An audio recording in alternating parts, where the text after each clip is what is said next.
Bismillahirrahmanirrahim. Assalamualaikum warahmatullahi wabarakatuh.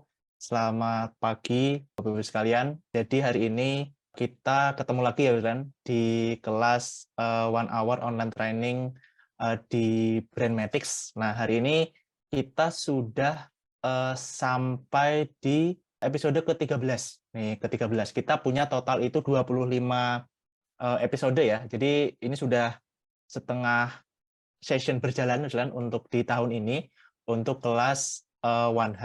Nah, kebetulan ini juga episode terakhir sebelum nanti masuk ke libur Lebaran ya, Bapak sekalian. Jadi setelah ini kita akan break selama sekitar 2 atau 3 minggu ya. Nanti mulai lagi 3 minggu setelah hari ini. Itu untuk kelas selanjutnya atau untuk episode ke 14 gitu ya. Dan sebelumnya mungkin saya ucapkan selamat merayakan hari Paskah ya, untuk yang merayakan di hari Minggu ini. Nah, jadi saya mulai di materi. Jadi kita hari ini, itu akan belajar tentang 3 pola penerapan auto scaling, tapi khusus di Linux server. Nah, jadi selain Linux server, itu saingan beratnya adalah Windows server ya, Lan. Nah, kita nggak menyentuh ke ranah Windows server. Kita khusus hari ini itu menyentuh di ranahnya Linux server.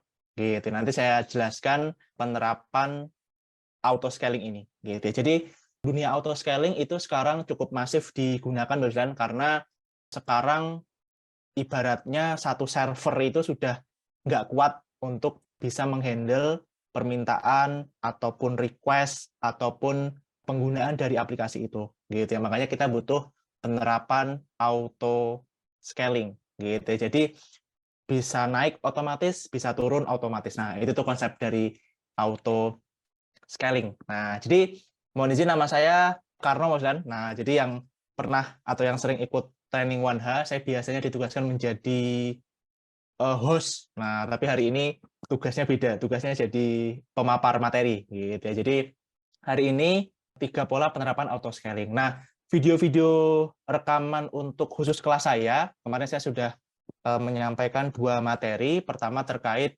5 tren serangan aplikasi berbasis web, gitu ya, dan juga 5 mekanisme untuk bisa mempercepat query database. Nah, itu semuanya sudah ada di YouTube channel saya ya, Jadi kalau yang tertinggal kemarin atau yang nggak bisa mengikuti sampai selesai, semuanya sudah saya edit, saya masukkan ke YouTube channel saya. Gitu ya. Nah, izin ini profil saya, Boslan. Jadi saya berasal dari daerah namanya Boyolali. Nih, Boyolali, Jawa Tengah. Jadi kalau Bapak-Ibu sekalian mungkin mudik gitu ya dari Semarang menuju Solo, nah itu ada satu kota namanya Boyolali setelah Salatiga. Jadi kota sapi, dan apapun yang berkaitan dengan sapi ada di kota ini. Gitu ya, mau susu, mau abon, mau kerupuk kulit sapi, ya itu semuanya ada di Boyolali. Termasuk soto seger. Nah, itu kalau soto seger Mbok Giem, soto seger siapa lagi, itu semuanya tersebar luas di Boyolali.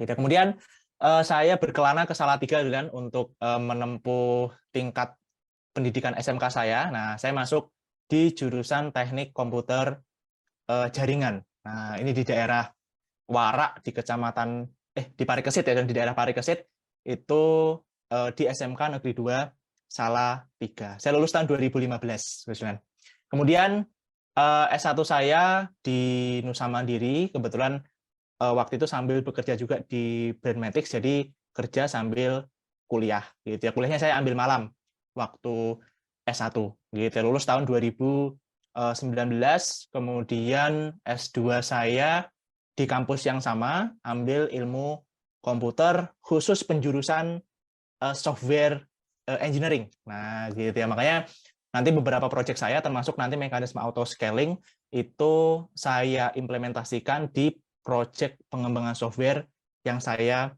handle, gitu ya. Dan keduanya alhamdulillah mendapatkan beasiswa dari Pak Romi Satriawahono, gitu ya, yang tergabung menjadi RSW Institute, gitu. Jadi itu background pendidikan saya. Kemudian background pekerjaan saya saat ini, saya berdiri di 2 kaki. Kaki kanan saya sebagai direktur learning di Brandmatics. Jadi KPI saya, IQ saya itu adalah membuat Bapak Ibu sekalian selalu nyaman gitu ya, selalu ingin kembali training di Brandmatics gitu ya. Makanya saya buat One-H gitu ya, saya buat sistem LMS dan seterusnya.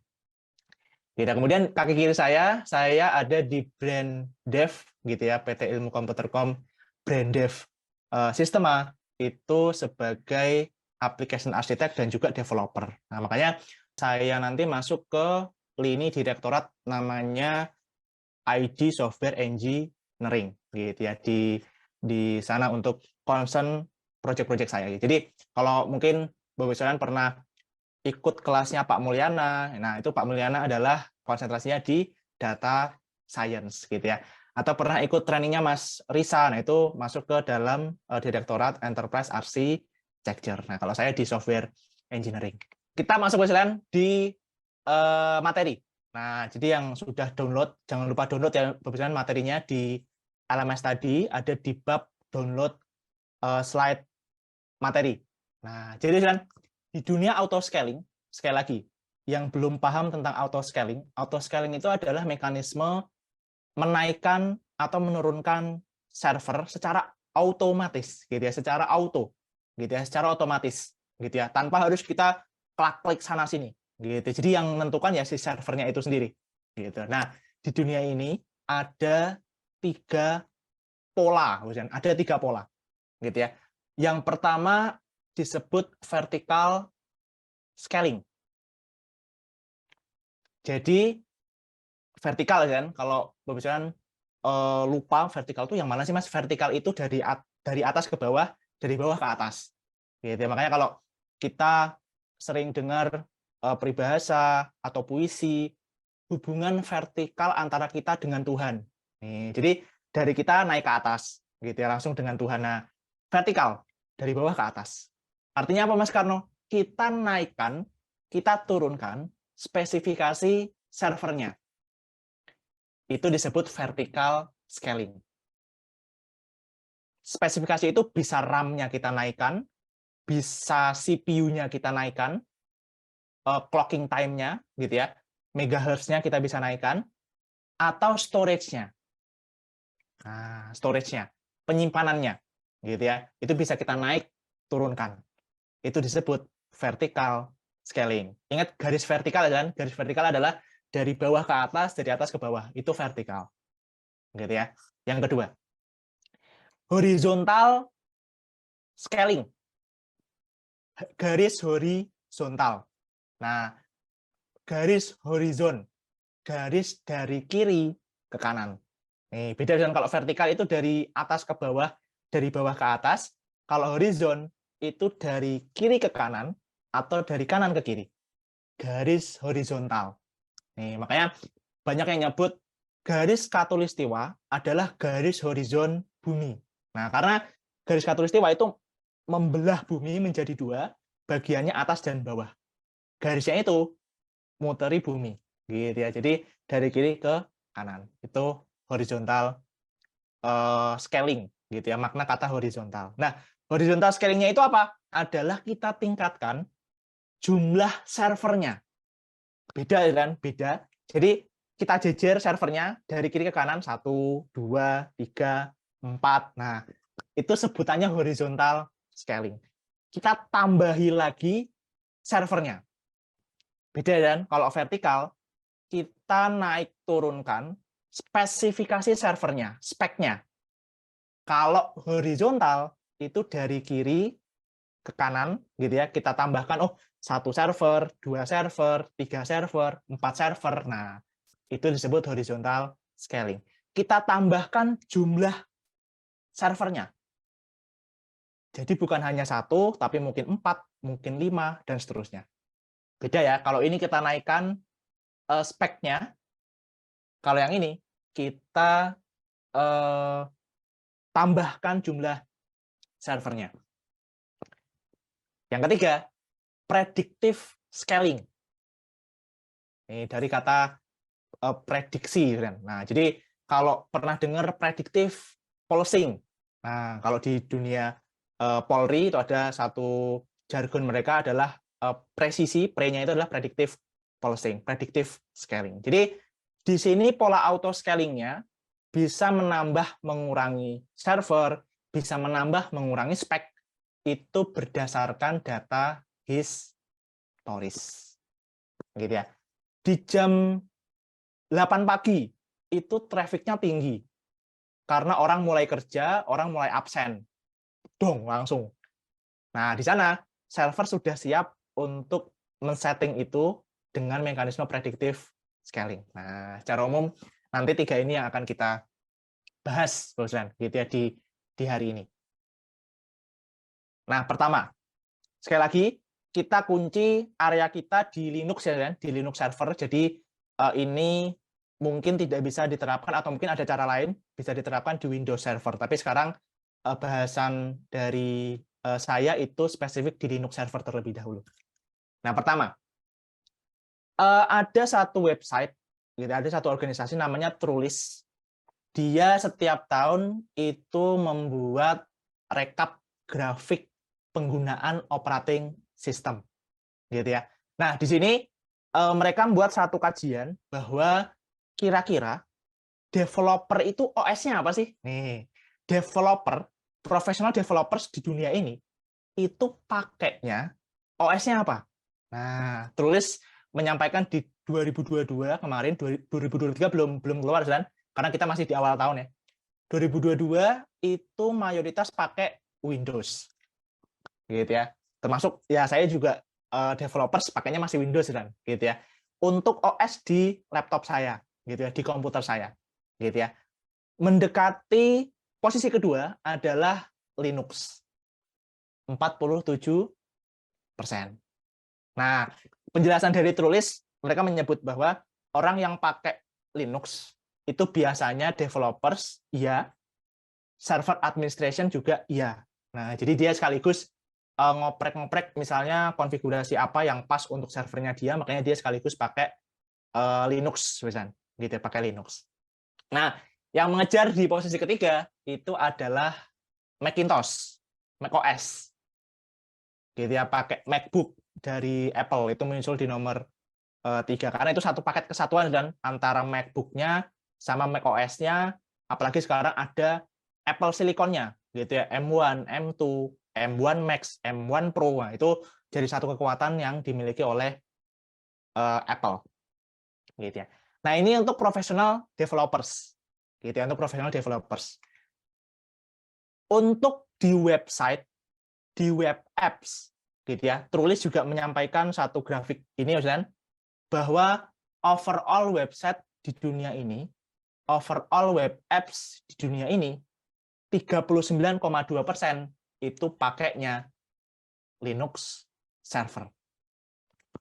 Gitu ya.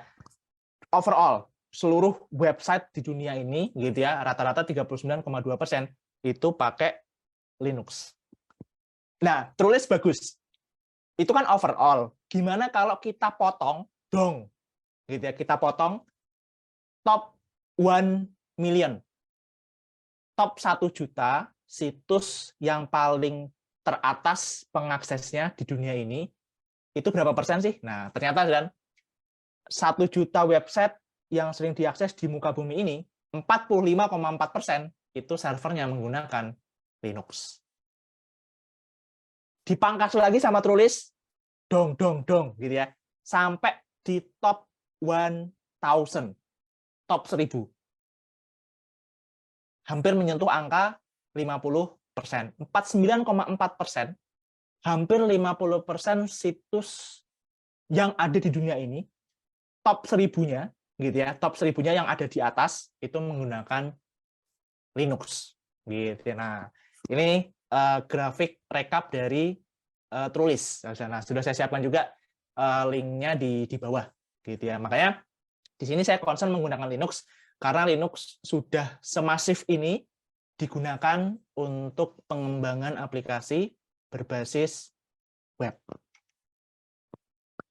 Nah, saya bicara sejarah dulu, sedikit sejarah Linux. Jadi Linux itu dulu ceritanya dia turunannya Unix. Unix itu dibuat di tahun 60 sampai 70-an, benar-benar resmi dirilis itu 69, tahun 69. Pembuatnya itu dua tokoh IT terkemuka, Dennis Ritchie dan juga Ken Thompson. Nah, dua-duanya itu lagi ngoprek-ngoprek gitu ya. Di lab-nya namanya AT&T Bell Labs. Nah, itu rilislah Unix. Tapi Unix itu belum sifatnya GPL atau General Public License. Akhirnya si Linus, nah nanti penemunya namanya Linus dan Linus Torvalds. Nah, dia akhirnya bikinlah si Linux ini. Nah, dia dari Finlandia.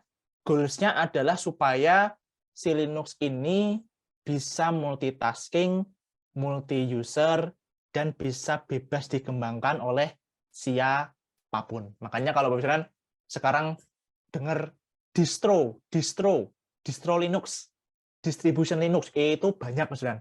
Itu banyak. Ada Ubuntu, ada CentOS, ada Debian, gitu ya. Ada Red Hat. Wah, itu perkembangan dari Linux. Nah, dan itu goals-nya tercapai. Gitu ya. Jadi dulu sebenarnya namanya bukan Linux, tapi Minix. Minix. Linus dia bikin di sekolahnya di Helsinki University, gitu ya. Dia bikin menciptakan kernel Linux. GOM-nya itu 14 Maret 94 itu Linux versi 1 dirilis. Dengan logo, dengan logo penguin.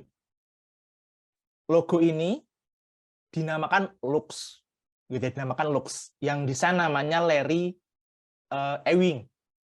Larry Ewing dan Alan Cox. Dulu Alan Cox ini seperti sohibnya dari si Linus, gitu ya. Tux sendiri yang ngasih nama si Linus. Artinya adalah Torvalds Unix. Nah, jadi Unix-nya si Torvalds nih, gitu ya. Unix-nya si Torvalds. Nah, namanya Tux, gitu ya. Disingkatnya Tux, si Tux ini. Nah, ini Linux-nya ini logonya si penguinnya namanya Tux. Nah, jadi kalau kita bicara di dunia IT kan, itu sangat banyak logo pakai hewan, gitu ya. Postgre, gajah. Terus ada juga penguin, gitu ya. Salah satunya Linux, gitu. Jadi banyak yang menggunakan mekanisme logo menggunakan gajah, gitu ya. Lumba-lumba juga ada. Nah, jadi beberapa itu pasti pakai hewan. Nah, kalau dari kaidahnya si Linus, dia bilang, saya ingin Linux itu bisa dinikmati, dikembangkan oleh pengguna lainnya. Nah, itu Linux.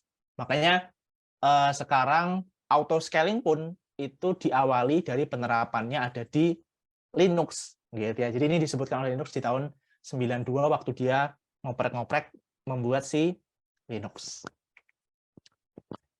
Nah, beberapa alasan kenapa Linux itu kuat di server, termasuk saya juga di Polri, kan? Di Polri itu mayoritas pilihannya hanya Linux, gitu ya. Nggak bisa pilih Windows, gitu. Jadi boleh Ubuntu, boleh Debian, boleh Fedora, gitu ya, dan sebagainya. Nah, tapi pilihannya Linux. Kenapa? Ini alasan-alasannya, gitu ya. Saya kutip dari bukunya Alexandru, judul bukunya Mastering Linux Fundamentals, itu dirilis tahun 2021.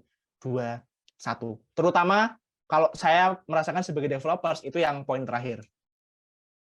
Dukungan komunitasnya luas banget, gitu ya. Kita ketemu bug apa, nanti dibantu sama mereka, gitu ya. Kalau bingung nyari dukungan komunitasnya, cemplungin ke chat GPT, gitu ya, ke chat GPT. Kemarin saya mencoba implementasi SSO, gitu ya.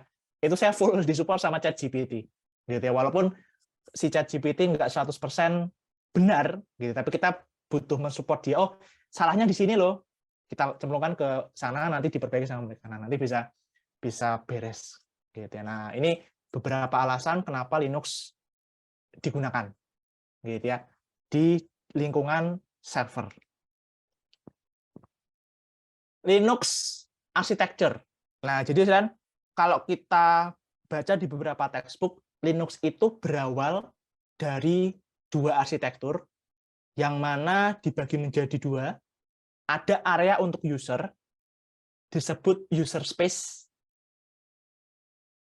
Ada 5, daemons, application, library, shell, dan shared libraries. Nah, itu areanya user. Mau diedit bagaimanapun, itu sudah kewenangannya user. Bisa diedit dan sebagainya.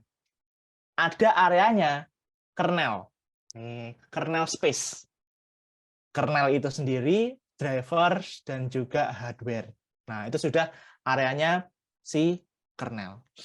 Daemons itu apa sih, Mas Karno? Daemons kan itu sebenarnya adalah proses-proses yang berjalan di background-nya Linux. Jadi daemons itu tidak diakses langsung, gitu ya, tidak bertatapan muka dengan pengguna. Nah, itu daemons, gitu ya. Kayak mungkin Bapak pernah dengar Apache sebagai web server, SSHD. SSHD itu untuk kita mau meremote pakai putih dan sebagainya. SSH, Secure Shell. Nah, itu daemons. Karena dia tidak ada tampilan antar mukanya, dia berjalan di background proses.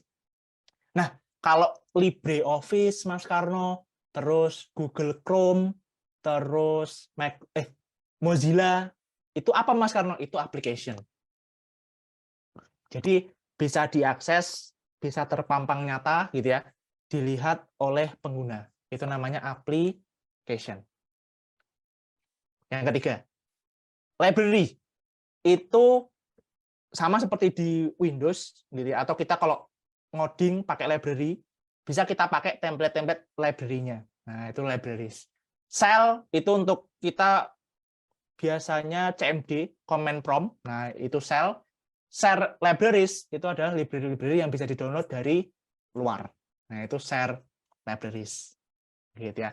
Yang lainnya kernel space, ini berkaitan dengan hardware dan sebagainya. Dari Linux sendiri, itu ada yang khusus memang untuk server, ada yang khusus misalnya kita nggak pengen menjadikan itu server, tapi kita pengen menjadikan itu sebagai main OS di komputer kita, untuk personal. Nah, itu juga ada. Itu sudah dibuatkan distronya banyak di Linux. Termasuk ada embedded system, gitu ya. Antara perangkat lunak, perangkat keras kita kombinasikan, terus di sana kita rancang, kita set polanya seperti apa, gitu, IoT-nya dan sebagainya. Nah, ini beberapa contohnya. Elementary OS itu khusus untuk tampilan desktop. Walaupun perintah-perintah dasar Linux, gitu ya, itu ya bisa di Elementary OS, cuma dia menitik beratkan pada tampilan. Makanya tampilannya mirip kayak macOS, Elementary OS. Nah, dulu saya pernah nginstal di masa-masa SMK, biar tampilannya kayak Mac, gitu. Padahal laptopnya Windows. Terus untuk server, Ubuntu, Debian, CentOS, gitu ya, dan seterusnya itu khusus untuk server. Nah, gitu ya, khusus untuk server. Jadi betul-betul biasanya tampilannya ya hanya black and white, hitam putih, yang kita gunakan untuk mengkonfigurasi server, kita nyeting jaringan, nah itu server dan desktop. Jadi sama sekali nggak ada indah-indahnya, gitu ya. Dia hanya tulisannya hitam dan putih. Nah, kemudian itu Linux-nya. Linux itu bercabang, jadi beraneka macam distro. Nih, kalau kita beli baju kan, beli baju di distro mana? Nah, gitu ya. Distro atau distribution dari Linux itu bercabang menjadi distro-distro yang lain, gitu. Dan sudah sebanyak ini untuk baru di tahun 2007 ya, kan? Ini pasti perkembangannya masih banyak lagi, tapi secara umum yang kuat percabangannya seperti ini. Nah, biasanya pilihannya mayoritas pilih dua, antara Debian, nah Debian kan, Debian yang dikembangkan tahun 93, atau diverseskan dengan Red Hat. yang dikembangkan tahun 94. Nah, gitu ya. Itu pasti nanti tinggal kita cari aja turunannya, gitu ya. Jadi kalau sekarang itu Red Hat, kemudian CentOS, Fedora itu sudah berada di kelas yang enterprise. Nah, yang masih kelas free gratis itu turunan Debian biasanya. Nah, makanya di sini kita tarik Debian-nya, Debian kita tarik ke belakang. Nah, kita tarik ke belakang, kita akan menemukan dong Ubuntu. Ubuntu. Nah, Ubuntu itu turunan dari Debian. Makanya kalau Bapak Ibu sekalian yang sudah ahli di Debian, paham kode-kode Debian, gitu ya, perintah dasar Debian, biasanya kalau mau ke Ubuntu lebih gampang. Beda sama Red Hat. Gitu ya. Misalnya Red Hat kita turunkan gitu ya, kita sampai di Fedora atau kita sampai di CentOS. Nah, itu beda. Yang kita sudah belajar Debian, ahli, biasanya kalau pengen masuk ke CentOS, itu harus mengulang pelajaran lagi dengan kode yang berbeda. Nah, karena turunannya beda. Gitu ya. Kalau CentOS itu turunannya dari Red Hat. Kalau Ubuntu turunannya dari Debian. Nah, kalau Bapak sekalian sering pakai apt get install gitu ya. apt get install, apt itu kepanjangan dari Advanced Package Tool. apt get install Apache, apt get install PHP 5. Itu berarti pasti pakai turunannya Debian. Debian, Ubuntu itu pasti installnya pakai itu. Nah, kita balik. Saya pakai Red Hat, saya pakai CentOS. apt get install. Saya enter berulang kali, nggak bisa-bisa. Ya nggak bisa, karena itu turunannya Debian. Kalau pengen pakai CentOS atau Red Hat, dia pakainya YUM, YUM, Yellow Dog Updater Modified. Nah, YUM. YUM install apa? Atau RPM, Red Hat Package Manager. RPM install apa? Nah, jadi bukan apt lagi, karena apt itu Debian. Kalau Red Hat, CentOS pakainya tadi antara YUM atau RPM biasanya. Nah, ini turunannya sudah sebanyak ini. Dan yang juara di tahun kemarin pimpinannya Ubuntu. Nah, makanya termasuk saya di Polri itu pakainya Ubuntu, dan itu rekomendasi dari divisi TIK, Divtik Polri. Mas pakai Ubuntu, nih Ubuntu merajai, gitu ya, Ubuntu merajai untuk distro Linux yang diset, yang dipakai untuk server. Nah, itu Ubuntu. Debian, CentOS, Red Hat, terus turun sampai bawah. Gitu ya. Termasuk OpenLogic. Mereka mengeluarkan survei kuesioner gitu ya di akhir tahun kemarin. Pertanyaannya simple. Manakah open source teknologi di bawah ini yang digunakan oleh organisasimu untuk mengelola software infrastructure di organisasimu, di perusahaanmu? Nah, sama, Ubuntu yang merajai. Gitu, Ubuntu yang merajai. Nah, makanya nanti untuk penerapan 3 pola auto scaling saya sudah terapkan di mekanisme Ubuntu, gitu ya, di Ubuntu. Gitu ya, karena dia jadi top distro dan memang itu pengalaman yang pernah saya lakukan menggunakan Ubuntu. Pakai CentOS saya belum pernah, gitu ya, pakai Red Hat RHL, Red Hat itu juga belum pernah. Jadi nanti akan saya tampilkan menggunakan mekanisme Ubuntu. Nah, with retouch 2022 dia bilang, ini sudah saya alih bahasakan ya, dan Linux itu dipakai 37,6% website di dunia. Nih, dia mirip ya, dan seperti tadi surveinya Trulis. Trulis itu 39,7. With retouch 37,6. Nah, brutalnya 34,6% diantaranya pakainya Ubuntu. Pakainya Ubuntu. Gitu ya, pakainya Ubuntu. 37,6% itu di dunia pakai Linux, 34%-nya itu pakai Ubuntu. Nah, ini yang dibilang oleh withretouch.com. Dan sekarang turunannya kan, ini tips juga kalau mau pakai Ubuntu. Misal nanti ditanya sama atasan, kamu mau pakai server apa, no? Ubuntu, Pak. Versi berapa? Nah, waduh, emang ada versinya ya? Nah, nanti bingung lagi. Pilihlah versi yang belakangnya ada LTS. Nih, LTS, LTS, LTS, LTS. Artinya apa, Mas Karno? LTS adalah long term support. Nih, jadi biasanya itu adalah titik aman, kan? Titik aman. Kita bisa menggunakan versi Ubuntu tersebut. Gitu ya. Jadi kalau sekarang 2022, 2023, 2024 itu yang aman ya pakai 20.04 LTS. Gitu ya. Itu yang masih diperpanjang, ini warnanya orange muda kan. Perpanjangan dukungan desktop dan server. Gitu ya.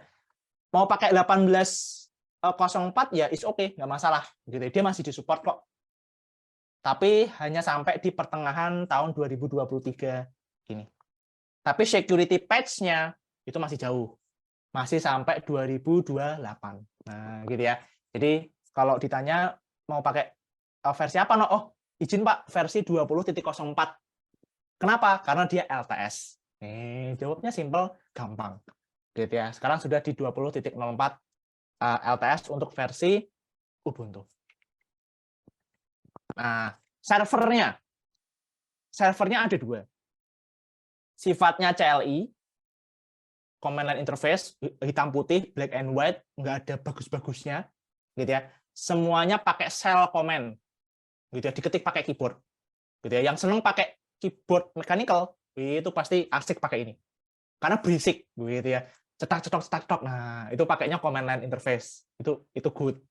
Nah, tapi kalau yang suka sama keindahan itu ya GUI. Gitu ya. Cuma saya belum pernah sama sekali menemukan server baik itu di Divtik Polri, di KLHK, gitu ya. Dulu saya pernah mengerjakan di Jasara Harja, itu semuanya hitam putih. Hitam putih. Nah, gitu ya. Jadi semuanya pakai mekanisme shell command. Gitu ya. Jadi nggak ada menu-menu dan tombol-tombol. Semuanya pakai keyboard aja. Udah keyboard enter, keyboard enter, keyboard enter. Nggak pakai mouse sama sekali. Gitu semua. Keyboard enter, keyboard enter. Nah, gitu ya. Itu CLI. Kalau GUI ya pasti ada tampilan grafisnya. Nah, konteks saya nanti menginfokan mekanisme auto scaling itu bukan menggunakan on-premise server, bukan in-premise server, tapi menggunakan cloud computing. Nih, menggunakan cloud computing.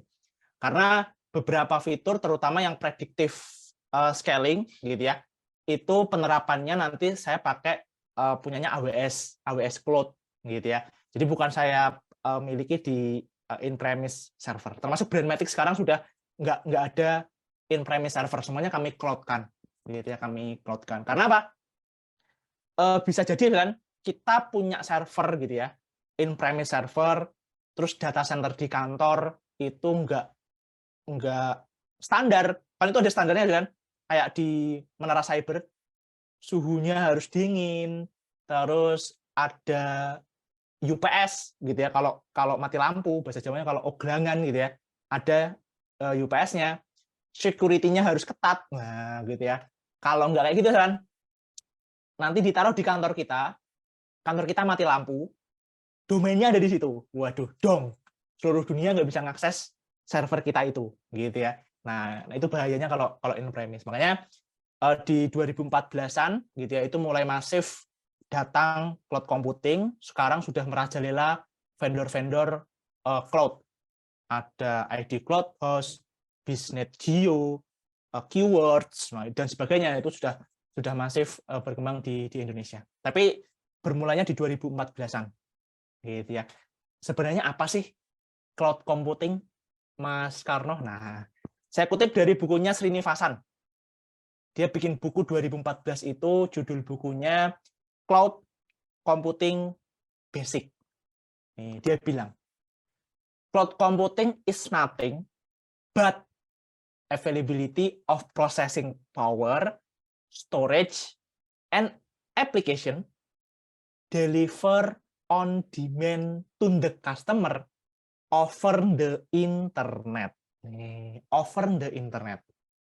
Over the internet.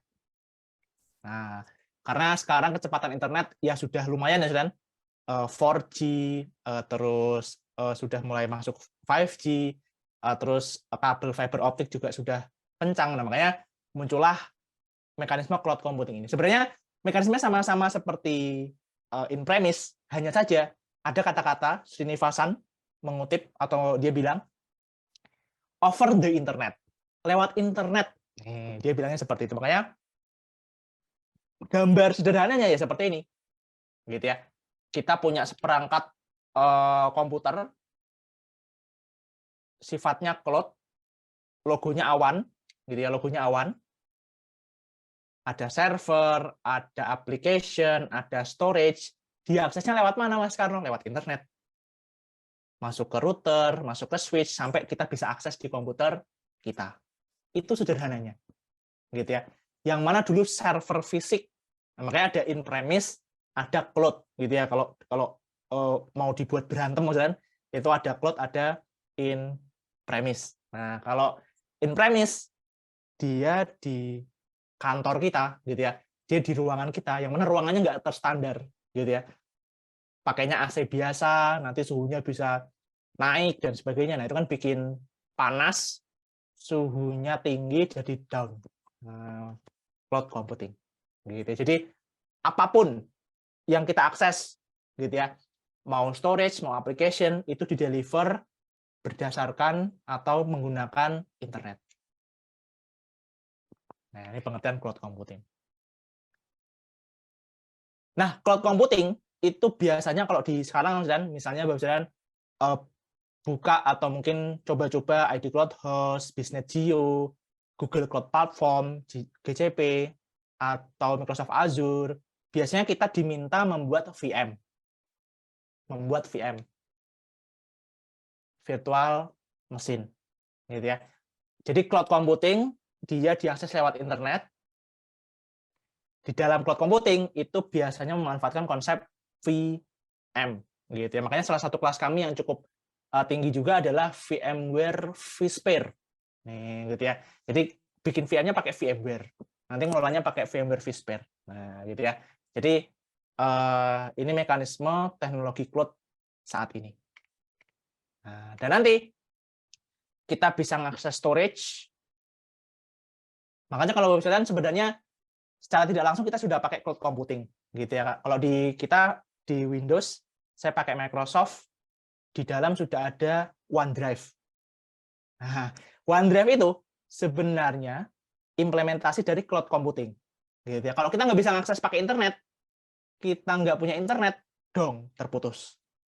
Nah, gitu ya. Yang mana OneDrive itu dia implementasi dari storage. Mau OneDrive, mau Google Drive, gitu ya, mau Mega, nah, itu semuanya masuk ke storage. Processing power. Nah, ini yang saya siapkan di ID Cloud Host, gitu ya, untuk beberapa server development kami itu di sana. Jadi ada high-end server yang kami plot untuk kalau ada project software nanti masuknya ke sana. Terakhir application. Zoom yang kita pakai ini, Zoom meeting ini, dia adalah mekanisme cloud computing untuk mengakses application di dalamnya. Zoom ini adalah mekanisme cloud computing. Ya, itu beberapa contoh mekanisme cloud computing. Nah, sekali lagi, sebelum internet secepat sekarang, pakainya apa, Mas Karno? Ya, pakainya server in-premise. Gitu ya. Jadi, kita beli seperangkat high level komputer, gitu ya. Seperangkat komputer, kita taruh di ruangan, nah, itu namanya in-premise. Nah, tapi sebenarnya banyak yang melupakan kalau kita pengen masang in-premise, bikin data center sendiri, kita harus ada investasi tambahan. Untuk apa, Mas Karno? Investasi yang pertama, perangkat lunak, ada listrik, ada keamanannya, belum kalau ada bencana, gitu ya, disaster recovery-nya seperti apa, terus biaya maintenance. Nah, itu adalah biaya-biaya yang harus kita perhitungkan juga kalau pengen membuat in-premise server, data center server gitu ya, di kantor kita. Gitu ya. Dan sialnya kan, kadang yang terpakai itu hanya 30-40% dari total spek yang kita siapkan. Nih, jadi kita berinya 1 tera gitu ya. Paling kepake 300 MB storage-nya gitu ya. Kita beli RAM sampai 64 GB. Paling kepakainya mentok 8 GB atau 4 GB. Nah, itu yang mana kalau pakai in-premise itu kita nggak bisa turunkan, nggak bisa naikkan kalau mungkin kurang. Nah, itu mekanisme in-premise. Makanya in-premise itu membutuhkan beberapa instalasi yang lain. Gitu ya. Tadi ada kita harus, kalau saya pengen bikin in-premise server Mas Karno, isinya Windows Server. Windows Servernya mau dibajak, jangan dibajak, Windows Servernya harus beli berarti. Nah, itu software. Gitu, itu software. Terus hardware-nya, komputernya harus kita beli. Biaya maintenance-nya harus juga kita beli. Gitu ya. Mau siapa yang maintenance, kalau ada error mau digimanain. Belum kalau kita mau bikin sistem ticketing, gitu ya. Listrik, security, disaster recovery. Nah, ini adalah beberapa biaya tambahan yang harus kita pikirkan gitu ya, selain kita fokus di hardware. Nah, sedangkan untuk cloud computing, kenapa sekarang itu lebih dipilih daripada mekanisme yang in-premise server, termasuk kami Brandmatics itu kalau ada project software, mending langganan cloud, gitu ya, langganan cloud, mau di GCP, mau di ID Cloud Host dan sebagainya, mending di sana, gitu ya. Karena apa? Pertama, upgrade-nya gampang, gitu ya. Wah, ini kayaknya kalau prosesornya cuma 16 core kurang nih, harus kita tambahkan, gitu ya. Terus no maintenance. Kalau ada error, tinggal kita marah-marahin aja si pengguna atau si pembuat cloud-nya. Tinggal kita maki-maki. Mas ini kok network-nya nggak dapat nih. Mas ini kok down. Wah, kita bisa marah-marahin mereka, mereka nanti yang antisipasi. Jadi kita minim effort untuk maintenance. Terus increase collaboration.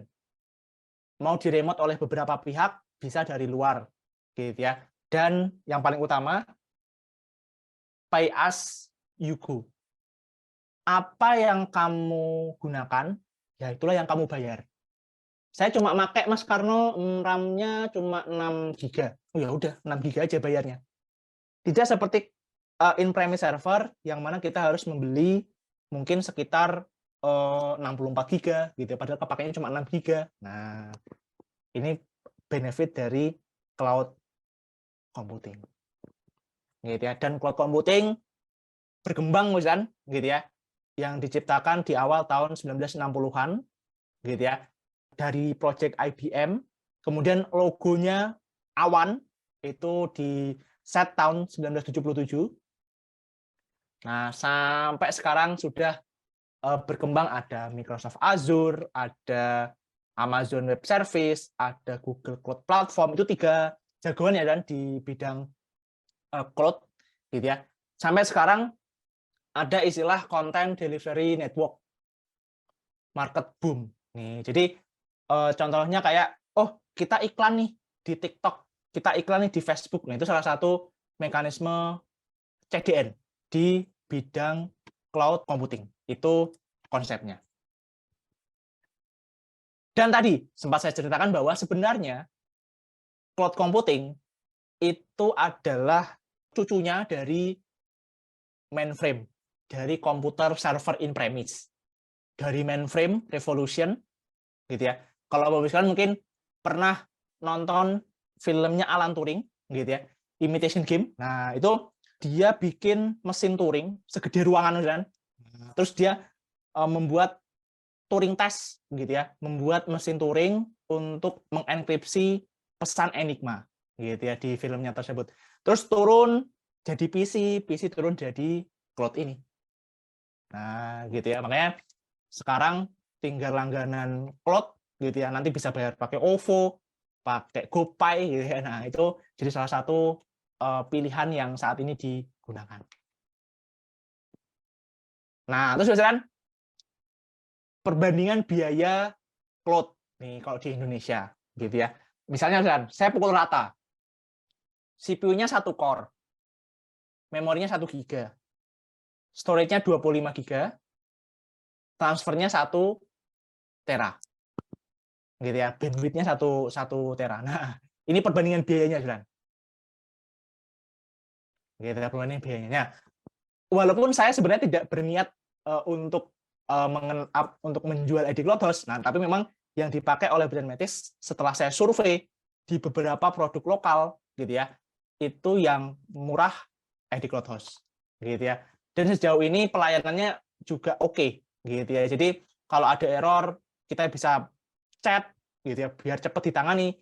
Kalau butuh naik kita bisa bikin tiketing, bisa telepon. Nah, sejauh ini aman, gitu ya. Saya punya semua cPanel, semua WHM-nya Brandmatics, brandmatics.com, branddev.com, ilmukomputer.com, itu saya taruh di sana. Satu lagi adalah untuk project software dan EA. Gitu ya, itu juga di sana. Sejauh ini alhamdulillah aman lah. Kayaknya pernah down tapi down-nya nggak terlalu lama gitu ya. Itu ID Cloud Host. Makanya secara umum kami sudah berlangganan hampir 2 tahun kalau nggak salah untuk ID Cloud Host ini. Nah, karena apa? Kalau kita bandingkan dengan yang lain, AWS, Google Cloud dan seterusnya itu sudah berada di atas nilai $50 per bulannya. Gitu ya. Dulu pas awal-awal saya bergerak ke sini, pindah dari in-premise ke cloud, saya pilihnya GCP. Pilihnya GCP. Nah, yang susah adalah, pertama, GCP-nya kalau error, kita nggak punya support. Kita mau ngecat ke siapa, kita pengen bikin tiket ke siapa, nah itu susah ternyata. Yang kedua, mahal, kan? Mahal, parah mahalnya, gitu ya. Untuk startup yang baru-baru, pakai GCP, wah itu langsung ambruk, karena bayarnya mahal. Nah, makanya salah satunya kami pakai ID Cloud Host. Gitu ya. Kemarin masuk tawaran dari BusinessGU. Cuma saya belum pelajari lebih detail ya untuk biayanya. Tapi secara umum yang penting kita paham konsep cloud, nanti mau pakai apapun nanti bisa kita terapkan. Nah, cloud itu terbagi menjadi 2. Ada based on deployment, ada based on service model. Based on deployment, kita deploy-nya mau di mana nih Mas Karno? Nah, contoh kayak ID Cloud Host, GCP, itu bisa kita sebut mekanismenya public. Gitu ya. Kalau kita mungkin set di Divtik, Divisi TIK Polri, itu namanya private. Gitu ya. Kalau kita kombinasikan server web, server database di Divtik, tapi server storage di ID Cloud Host. Namanya hybrid. Namanya hybrid. Dijoin antara public sama private. Based on service model, layanan yang diberikan kepada klien terbagi menjadi 3. Ada infrastructure as services, platform as a services, yang terakhir software as a services. Nah, itu 3 model layanan yang diberikan kepada pengguna cloud computing. Gitu ya. Based on service model. Nah, based on service model. Ada IaaS, ada PaaS, ada SaaS. Nah, saya coba jelaskan dulu logika sederhananya, Dan. Logika sederhananya. Nih, saya dapat gambar bagus banget. Dia jelaskan bahwa kalau kita pengen langganan IaaS itu adalah kayak kita nyuci baju di rumah. Nih, kita nyuci baju di rumah, gitu ya. Karena sama aja kita beli washing machine at home, itu IaaS. Artinya apa? Kita cuma beli mesin cucinya, sekali beli di depan, gitu ya. Nanti mekanismenya end to end washing, drying, itu yang manage adalah kita. Gitu ya. Jadi kita full individu. Terus kita membutuhkan pembelian yang lain seperti deterjen, softener, dan apapun yang kita butuhkan, pemutih misalnya, dan sebagainya. Nah, itu di kita, full di kita. Itu IaaS. Kalau PaaS, platform as a services, itu sama seperti mekanisme self-service washing machine. Mungkin di sini di Indonesia jarang ya kan, tapi kalau di luar negeri, kalau misalnya mungkin pernah nonton drakor, nih ada satu drakor namanya Vincenzo. Salah satu tokohnya itu sempat mau ditabrak gitu ya, sempat mau dibunuh di tempat pencucian self-service washing machine ini. Nih, jadi di sana ada tempat servis untuk kita nyuci sendiri. Jadi kita nggak butuh beli mesin cucinya, nggak butuh karena sudah ada di sana, gitu ya. Kita tinggal nambahin deterjen, gitu ya, nambahin softener, nambahin pemutih, gitu ya, udah di kita. Tapi washing mesinnya di mereka. Nah, gitu ya. Yang terakhir adalah SaaS, Software as a Services. Apa sih Mas Karno? Artinya kita terima jadi, kita tinggal nelpon laundry. Nih, call for laundry services. Nah, jadi di sana kita tinggal telepon, nanti diambillah laundry kita, dicuci sama mereka, selesai. Itu SaaS. Jadi kita nggak perlu mesin cuci, nggak perlu beli deterjennya, udahlah tinggal terima beres. SaaS. Nah, ini logika dasarnya dulu ya kan. Jadi biar pemirsa nggak bingung, IaaS itu apa? IaaS itu sama kayak kita nyuci baju sendiri, gitu ya, di rumah. PaaS, kita datang ke self-service washing machine, kita nyuci di sana, gitu ya. Kalau SaaS, Software as a Services, itu sama seperti kita manggil laundry. Nah, manggil laundry service. Nah, tapi kalau realnya itu sebenarnya apa sih, Mas Karno? Nah, jadi kalau realnya SaaS, Software as a Services, itu untuk customer. Untuk customer. Gmail, Office 365, Salesforce, gitu ya. Itu adalah tools-tools yang untuk SaaS. Jadi, don't worry about how the service is maintained. It just work and remains available. Jadi kita nggak usah mikir tentang maintenance-nya mau kayak gimana nih. Semuanya udah di-handle sama Gmail sama Office 365. PaaS itu untuk siapa? Untuk developers. Untuk developers. Jadi saya cuma punya keahlian untuk membuat kode. Tapi saya minim untuk mekanisme konfigurasi server.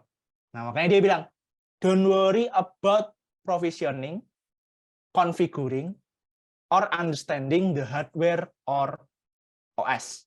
Itu udah di cover sama platform as a services. Fokus on the deployment and management of your apps. Nah, ada Heroku dan sebagainya, itu PaaS.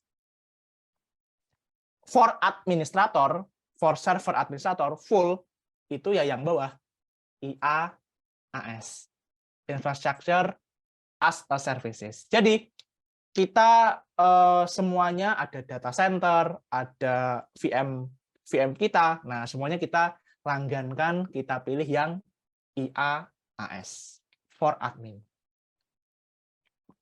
AWS, Microsoft Azure, Google Cloud Platform itu adalah perangkat atau mungkin fitur-fitur tools untuk IaaS.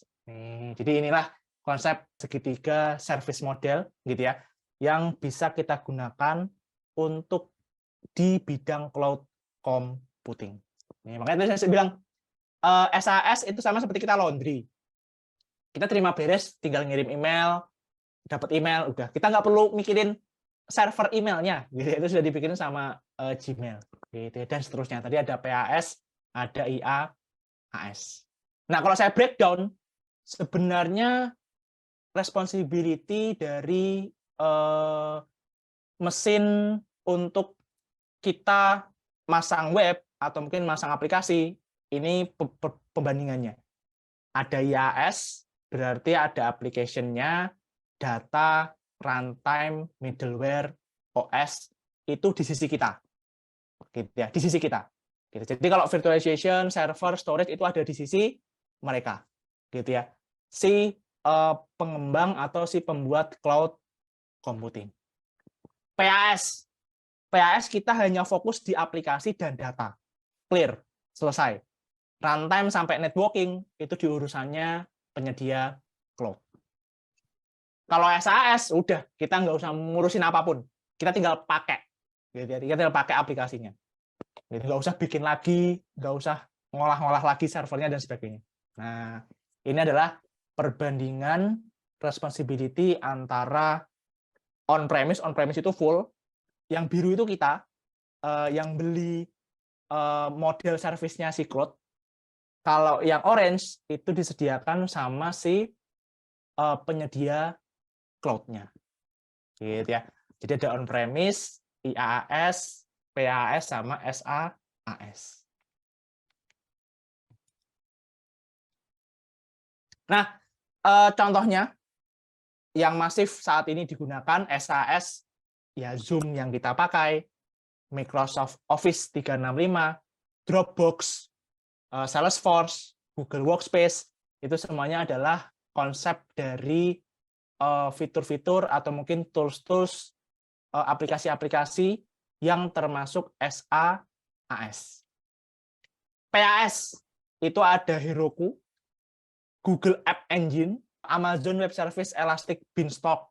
Nih, jadi kalau misalnya pernah pakai Google App Engine, itu kita tinggal membuat dan menjalankan aplikasi mau web, mau mobile, itu infrastrukturnya sudah siap. Namanya Google App Engine, gitu ya. Itu PaaS. Kalau full kita mau konfigurasi dari awal, ya Amazon Web Service, GCP, Azure, itu kita beli VM-nya, kita install dulu, gitu ya. Kita nanti konfigurasi full. Nah, itu adalah IaaS. Ini adalah beberapa aplikasi tools yang common saat ini sesuai dengan service model yang disediakan sama cloud vendor-nya, gitu ya, cloud provider-nya. Yang selanjutnya, based on deployment. Nih, based on deployment.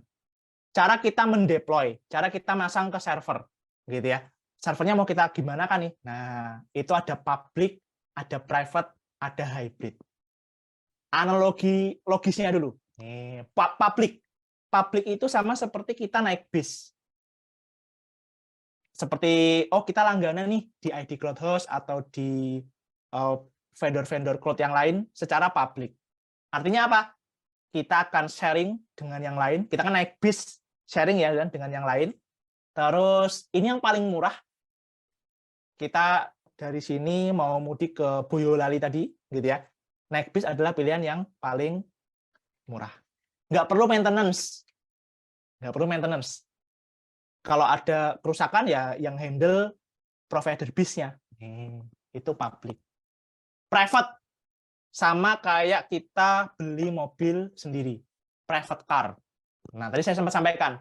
Contoh private itu adalah kami mengembangkan aplikasi di Divtik. Nah, divisi TIK itu private car. Sama seperti private car. Jadi kita privasinya terjaga gitu ya.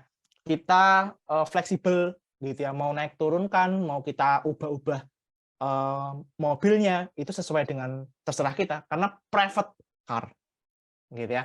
Tapi kita diwajibkan untuk ada biaya maintenance. Maintenance charge. Kalau rental ya harganya paling mahal, clear gitu ya. Higher fee. Ini mekanisme hybrid ya, dan hybrid. Jadi digabung antara public sama private. Privacy iya, no maintenance karena apa? Karena kita rental. Tapi hybrid itu punya sedikit kelemahan, gitu ya, yaitu adalah complexity is high, gitu ya. Complexity is high. Jadi mekanismenya di sana itu kita konfigurasi terlalu kompleks. Nih, terlalu kompleks. Nah, itu adalah hybrid. Yang lain itu bisa public, berarti kita sesuaikan dengan terserahnya mereka karena kita ngikut mereka. Private itu kita masuk ke internal gitu ya, masuk ke data centernya mereka. Nah, itu cloud computing based on deployment. Nah, tadi kan Linux-nya sudah saya kenalkan sebagai tulang punggung OS-nya, terus cloud computing itu sebagai implementasi servernya, kita pakai cloud. Nah, kita masuk ke menu utama. Tadi kalau di Master Chef itu appetizer-nya, gitu ya. Sekarang main course-nya. Jadi tadi saya sampaikan auto scaling. Jadi servernya ini bisa kita sesuaikan, dia bisa otomatis naik, turun, menyesuaikan dengan kondisi. Ada 3 pola. Vertical scaling, horizontal scaling, predictive scaling. Kita pakai Linux, kita pakai cloud. Nih, itu ya konsepnya. Makanya tadi Linux dan cloud saya jelaskan di awal. Baru kita masuk ke main course-nya di sini. Vertical scaling. Nih, tadi sempat saya sampaikan. Vertikal, kita analoginya garis vertikal aja. Dari bawah ke atas, dari atas ke bawah. Artinya apa? Kita naikkan spesifikasinya dari bawah ke atas. Speknya kita naikkan. Atau kalau sedang nggak diakses banyak orang, kita turunkan speknya. Nih, kita turunkan speknya. Itu adalah vertical scaling. Nih, jadi RAM-nya, hard disk-nya, CPU-nya kita naikkan, kita turunkan.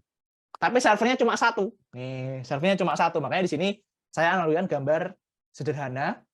Ada low-end server sampai high-end server. Nih, vertical scaling. Jadi kalau misalnya yang akses banyak, kita ubah dia jadi high-end server. Vertikal ya kan, vertikal. Kita naikkan spesifikasi servernya. Kalau pas jam 12 malam, kayaknya dikit nih yang akses, kita ubah menjadi low-end server. Itu vertical scaling, atas bawah. Dan clear, kita geraknya di spesifikasi. Kita bergeraknya di spesifikasi.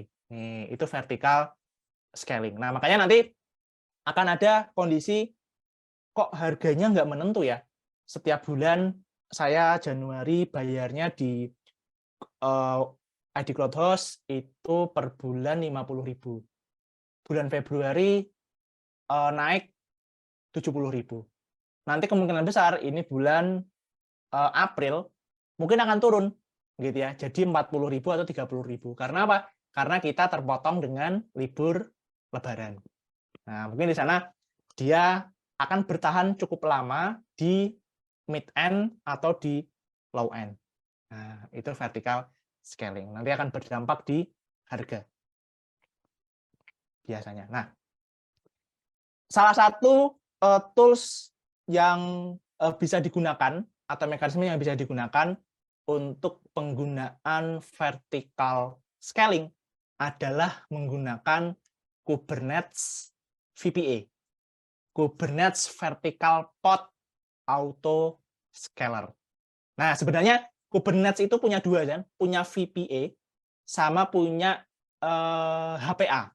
HPA berarti Horizontal Pod Auto Scaler. Cuma nanti saya akan jelaskan berbeda. Saya yang mekanisme horizontal saya nggak pakai Kubernetes, gitu ya. Saya pakai cara yang lain. Nah, tapi kalau untuk vertical scaling ini secara sejauh ini yang saya pakai cukup oke adalah pakai ini Kubernetes VPA. Nah, tapi misalnya sebenarnya ada satu kelemahan di vertical scaling. Nih, saya sampaikan dulu. Kelemahannya adalah kita nanti akan mentok sampai di spesifikasi maksimal dari server itu.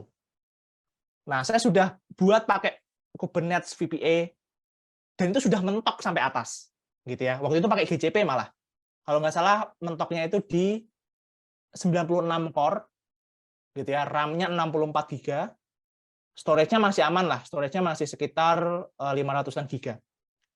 Nah, itu nggak kuat dia. Dong, sampai ke sana, tetap down. Nah, berarti itu menandakan kita sudah nggak akan bisa menggunakan vertical scaling. Gitu ya, karena sudah sampai level maksimal, tetap down, berarti auto scaling-nya nggak akan berhasil. Ya mau gimana? Auto scaling sudah sampai mentok dong, tapi dia masih down. Gitu ya. Dia masih nggak kuat diakses sama request-an atau permintaan dari user yang banyak. Nah, ini vertical scaling. Salah satu kelemahannya. Makanya saya sekarang, kalau boleh jujur, saya nggak pakai vertical scaling di seluruh aplikasi saya. Saya pakainya horizontal scaling. Nanti saya jelaskan di horizontal scaling. Nanti ada istilah load balancer. Ada istilah master replika. Nih, nanti di horizontal. Tapi sekarang kita bahas vertikal dulu. Tapi tadi kan vertikal ini boleh dicoba untuk langkah pertama. Tapi kalau dia sampai sudah mentok, kok dia speknya sudah mentok dan dia masih down, berarti kemungkinan besar pertama, ada yang salah dengan aplikasi kita. Mungkin query-nya belum benar gitu ya. Mungkin programming-nya belum benar dan sebagainya. Makanya bikin down. Nah, makanya saya lebih nyamannya pakai horizontal scaling. Nah, tadi kalau Kubernetes VPA, ingat ya kan, vertikal, kita fokus bicara mengenai naik turunnya spesifikasi. Nih, nanti dengan VPA, istilahnya itu pod. Kalau misalnya mungkin pernah nginep di Bobo Box. Nih, Bobo Box, sekarang konsep hotel yang baru kan Bobo Box. Itu kamarnya namanya pod. Pod 1, pod 2, pod 3. Nah, ini sama. Pod itu ibaratkan kamar di Kubernetes VPA. Pod 1 sebelum di scaling, itu CPU-nya 2 core, memorinya 2 GB. Kita kasih VPA dong, dia naik after scaling-nya, CPU-nya jadi 4 core, memorinya 6 GB. Nah, ini after scaling-nya pakai VPA, Kubernetes Vertical Pod Auto Scaler. Nah, sebenarnya tahapannya gimana sih, Mas Karno, untuk kita menjalankan Kubernetes VPA? Jadi kita Linux Administration itu kita config dulu VPA-nya. Kita install, kita config gitu ya. Nah, nanti kita set settingannya. Nah, kemudian nanti dia akan masuk ke VPA recommender. Nih, yang kedua. Akan membaca config yang sudah kita set gitu ya ke VPA recommender. VPA recommender oke, kemudian akan di-provide pod resource-nya kembali ke VPA tersebut. Yang update siapa, Mas Karno? Yang update itu ada istilahnya VPA updater. Angka nomor 4. Nah, nanti dia akan menghentikan, menterminate si podnya itu berdasarkan perintah dari VPA updater. Dong. Kita matikan dulu podnya. Kemudian karena terdeteksi mati, si Kubernetes itu akan merecreate podnya. Merecreate podnya. Gitu. Jadi istilahnya kalau cara gampangnya dia di restart dulu nih, gitu ya. Mati, dihidupkan lagi. Di-recreate lagi dengan standar CPU-nya 500 MHz. Ini langkah nomor 6. Langkah nomor 7, sudah ketahuan, oh, kita butuh segini nih. Dia akan memproses auto scaling, dapat pod resource recommendation, ada istilahnya VPA admission controller, dia akan memasang, dia akan menaikkan CPU-nya, dinaikkan sebesar 250 MHz menjadi 750 MHz. Nah, gitu ya. Setelah di-recreate baru dinaikkan. Pas hidup jadi besar lagi. Nah, lebih besar daripada yang sebelumnya. Makanya terkadang kalau mekanismenya menggunakan vertical scaling, itu ada waktu kita mungkin ada sepersekian detik untuk merestart atau merecreate pot. Gitu ya. Karena butuh naik, butuh naik. Butuh naik. Sama kalau Bapak Ibu sekalian berlangganan di ID Cloudhost, di BizNetGeo, di tempat-tempat yang lain. Kalau kita pengen menaikkan speknya, harus mematikan dulu. Nih, saya CPU 4 core atau RAM 4 GB kayaknya kurang nih. Saya naikkan. Itu nggak bisa kita paksa naikkan gitu ya. Dari 4 jadi 16 tanpa dimatikan. Makanya harus dimatikan dulu. Itu manual scaling. Auto scalingnya juga sama. Jadi kadang butuh fase restart untuk merecreate potnya. Merecreate potnya. Nah, ini langkah-langkah dan kita menggunakan Kubernetes VPA. Kalau nanti Bapak Ibu sekalian ada kebutuhan menggunakan atau menguji coba dulu virtual pod auto scale, gitu ya. Ini beberapa langkahnya yang sudah saya terapkan, makanya best practice ini saya bawa ke sini, gitu ya. Nanti kalau Kubernetes clusternya sudah siap, gitu ya, kita install VPA-nya dulu. Installnya gimana, Mas Karno? Nah, saya sudah siapkan perintahnya. Terus kita diminta membuat deployment, membuat services. Kita tambahkan VPA ke deployment dan sebagainya. Nah, sudah saya siapkan, ini langkah-langkahnya. Untuk membuat vertical pod auto scale. Tapi sekali lagi, saya sampaikan kelemahannya adalah kalau ini sudah mentok sampai fase maksimal dari spek kita, berarti kita harus pindah. Kita harus mulai pindah ke horizontal scaling. Jadi kalau vertical scaling sudah, udah nggak mampu Mas Karno, dan itu kan kalau sekalian nyewa yang paling tinggi speknya itu habis-habisan biayanya. Nah, makanya ini yang paling saya sarankan ya kan, ada horizontal scaling. Sudah nggak mampu di vertical scaling, mentok speknya nggak kuat, kita pakai horizontal scaling. Horizontal scaling itu apa Mas Karno? Nih, tadi ingat ya kan, horizon, garis khatulistiwa, dari kiri ke kanan, dari kanan ke kiri. Artinya apa Mas Karno? Kita tambahkan servernya di kanan sama di kirinya. Di kanan sama di kirinya. Awalnya 1, tambahkan di kanannya 1, tambahkan di kirinya 1, jadi 3. Namanya horizontal scaling. Gitu ya, horizontal scaling. Jadi kita tambahkan ada 3 nih server kita. Nah, gitu ya. Yang mana 1 tadi nggak kuat. 1 dengan spek maksimal pakai vertical scaling itu udah nggak kuat. Udah anjlok, udah down. Berarti kita harus pindah menggunakan horizontal scaling seperti ini. Nah, jadi kita tambahkan jumlah servernya dengan spek yang sama. Spek yang sama. Jadi tadi ya, misalnya kita speknya yang mid range saja, jangan yang high range. Mid range tapi ada 5. Atau ada 3. Gitu ya. Itu mekanisme horizontal scaling. Nah, kalau horizontal scaling seperti ini, kita nanti akan mengenal beberapa istilah umum seperti load balancer, file over, master replika, node 1, node 2, node 3, dan seterusnya. Ini adalah istilah-istilah yang digunakan untuk penerapan horizontal scaling. Ada load balancer, kita bagi penugasannya, kita balancing load-nya. Yang kedua, file over. Kalau yang ini mati, fail, kita over, kita ganti ke sini. Gitu ya. Ini fail, kita ganti ke sini.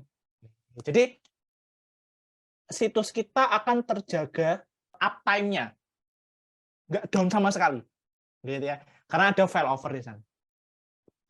Ada master, ada replika. Nih, nanti kita pelajari di belakang. Nah, kalau untuk horizontal scaling, kan, saya tidak menggunakan Kubernetes horizontal pod auto scale. Tapi saya pakai 3 software free ini. Free ini. Ada Patroni, ada Redis, ada Hproxy. Itu yang saya gunakan 3 tools ini itu untuk menciptakan, untuk membuat mekanisme horizontal scaling. Gitu ya, Patroni, Redis, Hproxy. Patroni, dia berguna untuk mengcluster database server yang ada di aplikasi kita. Saya pilih Postgre, ya tadi pertama karena bisa auto scaling, yang kedua free, nggak bayar. Nah, Patroni itu membuat kita bisa mudah melakukan failover, replikasi, makanya ada master, ada replika. Master itu database utama, nanti dia akan dicontek sama database yang lain. Itu namanya replikasi. Nah, bisa pakai Patroni ini. Gitu. Jadi nanti database servernya ada 3, menerapkan konsep horizontal scaling. Nanti kita pakai Patroni sebagai load balancer-nya, sebagai pengelola klasternya. Yang kedua, saya pakai Redis. Redis. Untuk apa, Mas Karno? Untuk mengelola cache data. Jadi kalau kayak bos itu iya, yang akses banyak, tapi kontennya itu jarang berubah. Makanya saya pakai Redis supaya nggak harus ke database, cukup ngambil dari cache. Itu pakainya Redis. Naruhnya di depan di web server. Nah, kalau saya gambarkan, struktur BOS yang pertama horizontal scaling, database server with Patroni. Saya terapkan seperti ini. Patroninya dipasang di mana, Mas Karno? Di belakang ada 3 database server. Inilah yang disebut horizontal scaling. Ingat konsepnya, kan? Horizontal itu berarti kita menambahkan jumlah server yang ada di sistem kita. Saya tambahkan, 1 database nggak kuat. Saya buat 3 database servernya.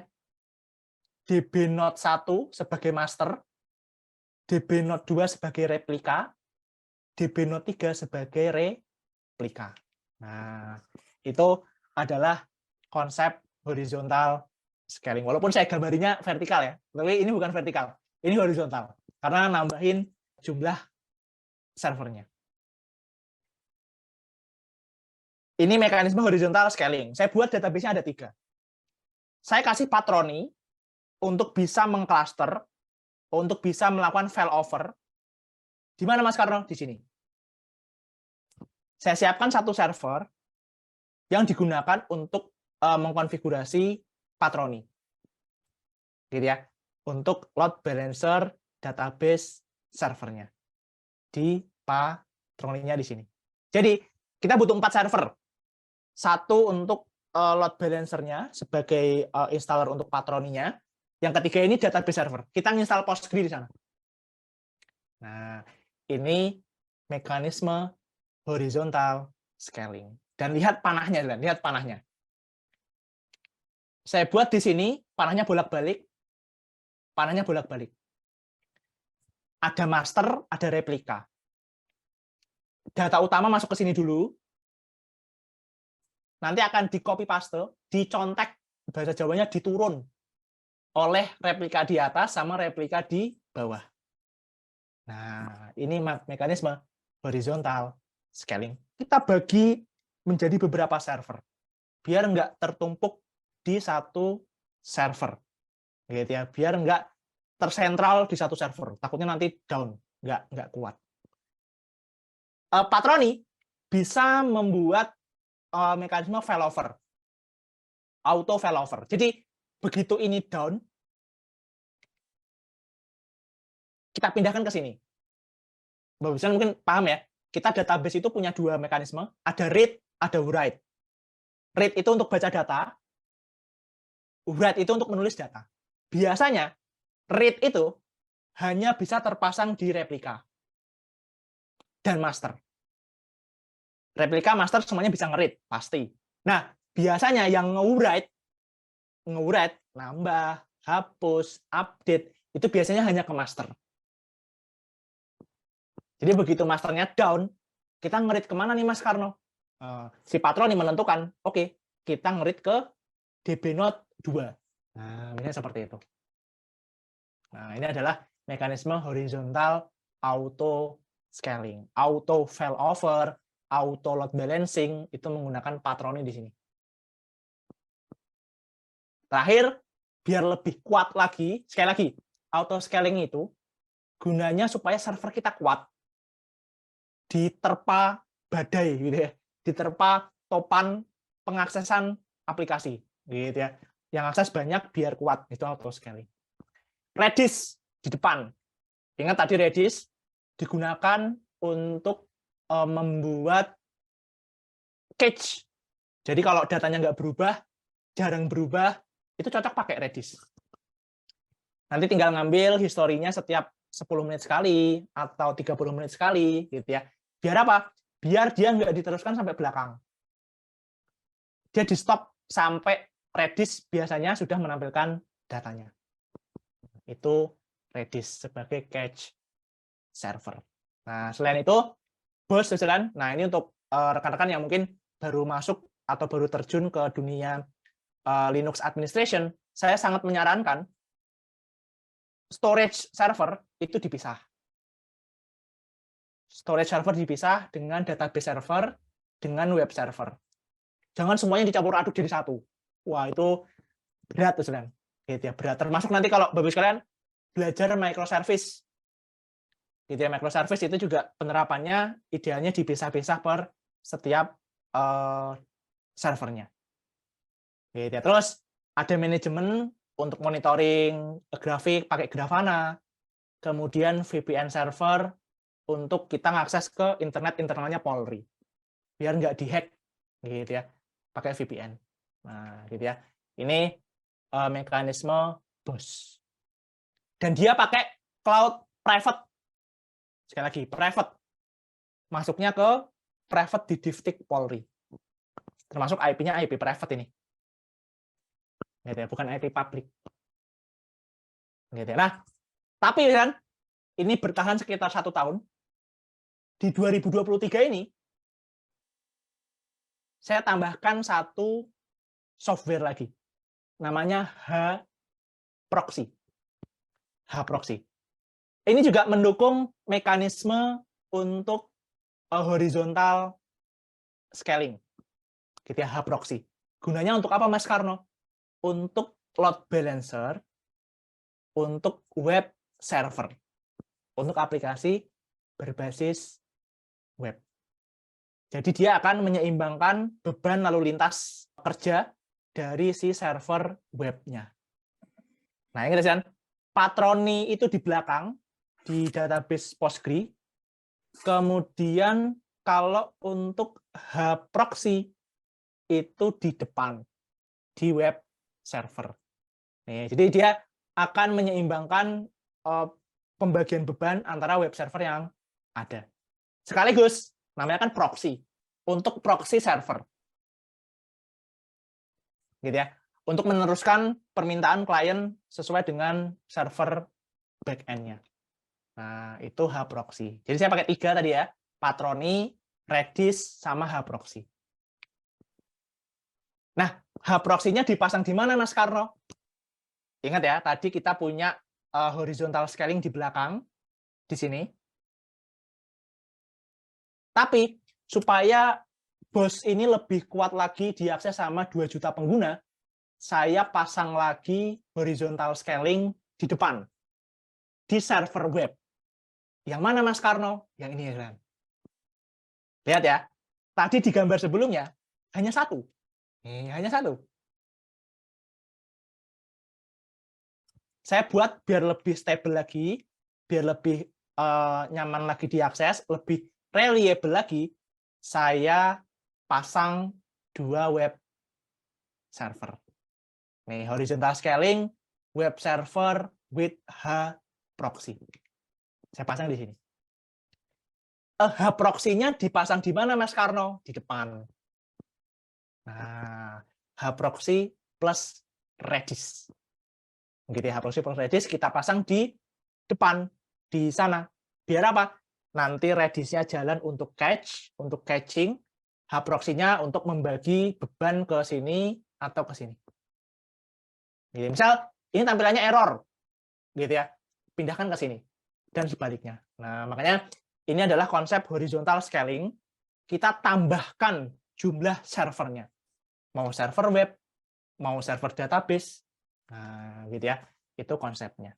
Hanya saja kalau horizontal scaling di server database, kita harus dan wajib nanti setting patroni, settingnya juga untuk replikasi.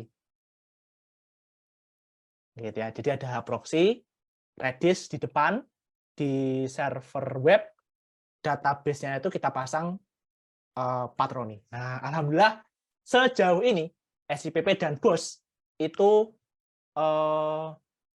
sedikit sekali downtime-nya. Sedikit sekali downtime-nya. Gitu ya. Dulu kita sebelum ada ini, wah, itu setiap hari pasti downtime sekali dalam 3 menit atau dalam 5 menit. Gitu kan kita butuh restart otomatis. Dan semuanya saya setting restart otomatis. Begitu mungkin dia nggak kuat, restart otomatis, file over ke tempat yang lain.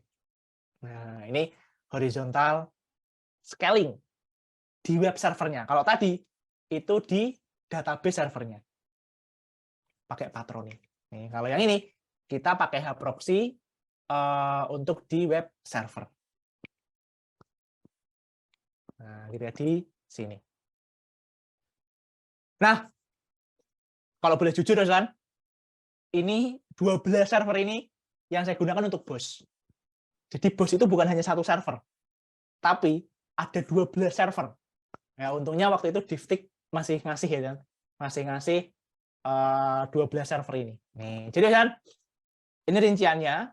Web application sekarang sebenarnya ada 3. Ada 3. Redis sama H proxy-nya itu diinstal di server yang nomor 1. TCP Load Balancer Web App. Ini speknya. Nggak terlalu gede. Gitu ya. Terus database clusternya, wah ini ada 4. Misalnya ada 4. Ada 4. Kemudian kita nginstal patronnya di mana, Mas Karno? Di nomor 2. Terus saya siapkan database backup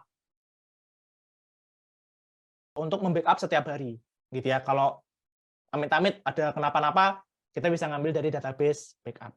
Monitoring untuk install Grafana. Storage itu untuk menyimpan tadi. Kan kalau polisi punya kartu keluarga, punya KTP, punya surat nikah, punya akta kenaikan pangkat, semuanya disimpan di storage. Makanya dia secara RAM nggak terlalu besar, secara CPU nggak terlalu besar, tapi penyimpanan harus besar. 1 tera. Karena untuk nyimpan dokumen-dokumen kita yang non-data. Itu maksudnya ke database nanti. Nah, ke database cluster. Nah, secara umum, ini pemetaan server yang saya gunakan di Binmas Online System versi 2 untuk tahun 2022. Di 2023 beda lagi. Ini saya naikkan semua. Gitu ya, ini saya naikkan. Karena ternyata kapasitas database-nya sudah hampir penuh. Sudah hampir 500 giga. Makanya saya minta kemarin 3 teraan lah. 3 teraan biar bisa kuat selama 5 tahun lah. 5 tahunan atau 3 tahunan. Yang ketiga, predictive scaling. Nih, predictive scaling. Bisa mengeset skala otomatis gitu ya, berdasarkan data historis. Jadi masa depan itu butuh server berapa, speknya apa, bisa ditentukan otomatis. Nah, ini contohnya adalah kita bisa memforecast periodnya, gitu ya. Misal sekarang hari Selasa, otomatis nanti sistemnya nanti bisa membuat, oh, forecast periodnya di hari Rabu itu berapa, di hari Kamis itu berapa. Ini teknologi baru dan predictive scaling. Itu untuk CPU. Untuk capacity juga bisa di forecast. oh ternyata kita kalau di jam 12 malam itu agak tinggi, nanti sore agak malam dia turun lagi. Nah, gitu ya. Itu predictive scaling. Nah, jadi bisa mengantisipasi sesuai dengan hari dan waktu permintaan. Gitu ya. Nah, tools-nya dan itu bisa pakai Kubernetes horizontal pod autoscaler, itu juga bisa menerapkan predictive scaling. Nah, cuma nanti yang saya contohkan itu adalah menggunakan Amazon EC2 auto scaling. Karena tinggal klik gitu ya. Ya klik nggak perlu terlalu detail untuk mengkonfigurasi. Nah, ini sesuai dengan yang sempat disampaikan oleh Pak Romi di kelas yang minggu kemarin. Itu kan ada 3 pola penerapan data science, gitu ya. Ada regulation implementation, regulation improvement, software improvement, sama algorithm improvement. Nah, forecasting itu maksudnya ke sini. Kenapa kok bisa di forecast? Karena di sana ada salah satu atribut time series. Gitu ya. Jadi makanya tadi si Amazon, si Google, dia kok bisa prediktif Mas Karno? Ya karena di sini dia ada forecasting-nya. Forecasting itu termasuk data meaning roles dari bukunya Larousse. Jadi karena dia punya atribut time series. Atribut time series itu yang mana sih Mas Karno? Yang ini Ren. Ada time series-nya. Tanggal 14, tanggal 15, tanggal 16, tanggal 17. Nah, ini adalah mekanisme atau atribut time series. Nah, kalau algoritmanya ya biasanya pakai neural network atau deep learning, itu yang khusus untuk forecasting.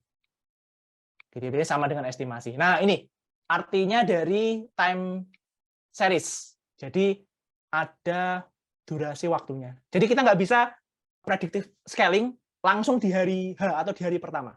Biasanya butuh delay mungkin selama seminggu atau selama sebulan untuk bisa menganalisis pola data sebelumnya. Makanya sebelumnya pakai horizontal scaling, gitu ya. Nanti baru kita masukkan ke predictive scaling supaya dia bisa bergerak otomatis sesuai dengan hasil forecastingnya. Harga saham, cuaca kan juga ada forecast time series-nya kan. Jadi time series-nya jam berapa, tanggal berapa itu juga ada di cuaca. Makanya BMKG bisa memprediksi Jakarta hari ini hujan karena mereka punya data sebelumnya, gitu ya, bahwa Jakarta akan hujan kalau kondisinya seperti ini, seperti ini, seperti ini. Nah, saya menunjukkan mekanisme predictive scaling itu menggunakan Amazon EC2 auto scaling. Tampilannya seperti ini. Nanti di pojok kanan atas itu ada create a scaling plan. Kita klik di sini, get started. Nah, di sini kita pilih EC2 auto scaling group yang sebelah kanan. Gitu ya, langkah nomor 1. Langkah nomor 2, kita kasih nama grup predictive scaling-nya, namanya apa. Nah, di sini kita pilih optimize for availability, di bawah kita enable dua-duanya. Kita enable predictive scaling, kita enable dynamic scaling. Ini di bawah. Kita checklist. Nah, misalnya kita set apa adanya, gitu ya. Dia akan memforecast dan juga akan otomatis men-scaling, gitu ya. Kemudian forecast period-nya itu 2 hari. Jadi hari ini dia akan memforecast atau akan mempredik kira-kira 2 hari ke depan speknya itu akan apa. Nih, itu predictive scaling setting yang forecast period. Kemudian untuk mengkonfigurasi ulang, kita ingin buffernya berapa lama. Oh, saya pengen buffernya 300 detik deh. Gitu, 300 detik berarti sekitar 5 menitan ya, 5 menitan itu untuk mengaktifkan lagi si servernya, buffer time. Nah, pilih predictive scaling setting, nanti di set, gitu ya, itu default-nya, otomatis nanti kita akan bisa memprediksi kira-kira next forecast time-nya itu ada di berapa untuk speknya, gitu ya, untuk speknya. Nah, ada forecast period nanti di sini. Padahal hari ini baru hari Selasa nih, tapi si Amazon EC2 ini dia bisa mempredik kira-kira hari Rabu dan hari Kamis itu butuh berapa. Gitu ya. Kalau di real case saya belum menggunakan ini kan, belum menggunakan predictive scaling, ini hanya saya coba-coba gitu ya. Kalau real case saya pakainya tadi horizontal scaling untuk BOS sama untuk SIPP. Gitu ya, supaya diakses sama 2 juta pengguna itu nggak terkapar gitu ya, nggak down. Nah, gitu ya. Itu untuk predictive scaling. Jadi ada 3, ada vertical scaling, kita naikkan spesifikasi. Kemudian ada horizontal scaling, kita nambahin beberapa server. Yang terakhir itu ada predictive scaling. Nah, sayangnya saya belum menemukan pembuatan predictive scaling pakai software-software yang open source seperti tadi. Nah, kalau horizontal kan bisa pakai misalnya Patroni, Redis, Hproxy. Kalau ini belum ada. Jadi masih tertanam di software di Linux. Nah, kemudian kan biasanya saya sering dapat project itu revitalisasi. Dari versi 1 ke versi 2. Versi 1-nya bermasalah, Mas, karena nggak dipakai. Saya datang ke versi 2. SIPP itu saya dapat 2.0. BOS itu dapat saya versi 2. Nah, gitu. Jadi dua-duanya itu versi kedua, bukan versi 1. Nah, biasanya saya punya best practice gimana sih, Mas, cara mengcluster masalah aplikasi. Dan nanti goals-nya kita akan coba menerapkan auto scaling tadi. Gitu. Nah, biasanya saya cek dulu dari aplikasinya, platformnya, terakhir infrastrukturnya. Nah, jadi aplikasinya itu terdiri dari apa, Mas? Saya cek arsitekturnya, UI UX-nya, program code-nya, struktur database-nya. Gitu ya. Kemudian yang kedua, framework sama bahasa pemrograman, apakah masih didukung atau sudah expired, gitu ya. Kan sekarang bahasa programan itu cepat banget, apalagi kayak PHP itu cepat banget. Gitu, makanya harus kita lebih cepat, lebih bisa menyesuaikan dengan platform tersebut. Nah, baru masuk ke infrastruktur. Web servernya kita scaling, database servernya kita scaling, file servernya kita scaling, dan sebagainya. Gitu ya. Jadi nanti aplikasi kita kembangkan ulang jadi versi 2, gitu ya.